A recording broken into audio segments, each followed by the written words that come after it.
The 2019 Safari Rally continues as day 2 saw all the 48 cars rev off in Naivasha early Saturday morning, with the drivers taking on several sections of the Rift Valley region throughout the day.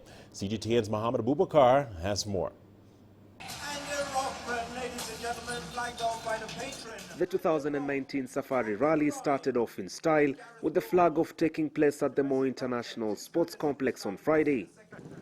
This year's event doubles up as the 4th leg of the Africa Rally Series and a candidate event for the World Rally Championship, as Kenya hopes to meet the required safety standards for the International Automobile Federation (FIA) and be added back to the World Rally calendar should they organize a successful event.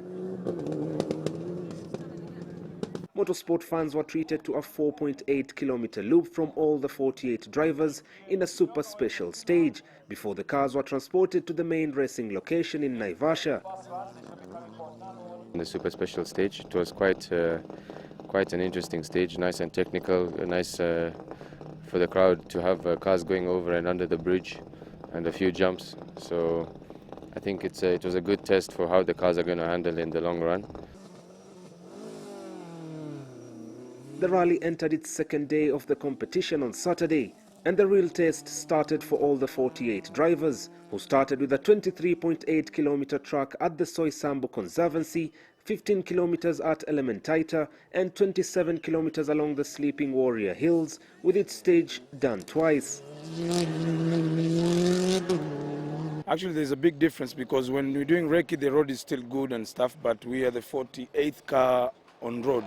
So you can imagine, after all those big guys, the road is a bit different, so you have to be careful. Though you have the notes, but you still have to be careful and a bit cautious on the corners and on the reeds and the deep ditches, because they are a bit dug out with the big guys. So far so good. The stages have been fantastic.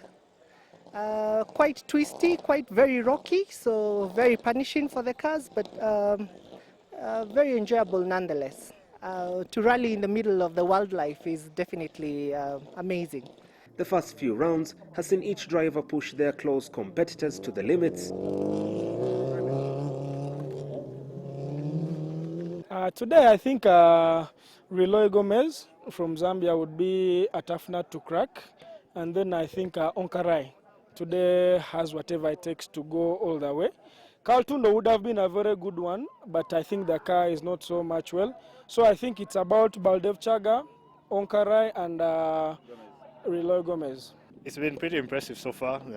Top 10 guys are usually the fastest, but some guys at the back have also surprised me with how fast they're taking the corners as well in day 1. As the drivers continue to take on the rough and tough stages of the Rift Valley region, safety remains the main concern, as the organizers continue to work around the clock to make sure they meet the FIA standards. Mohamed Abubakar for CGTN, Naivasha, Kenya.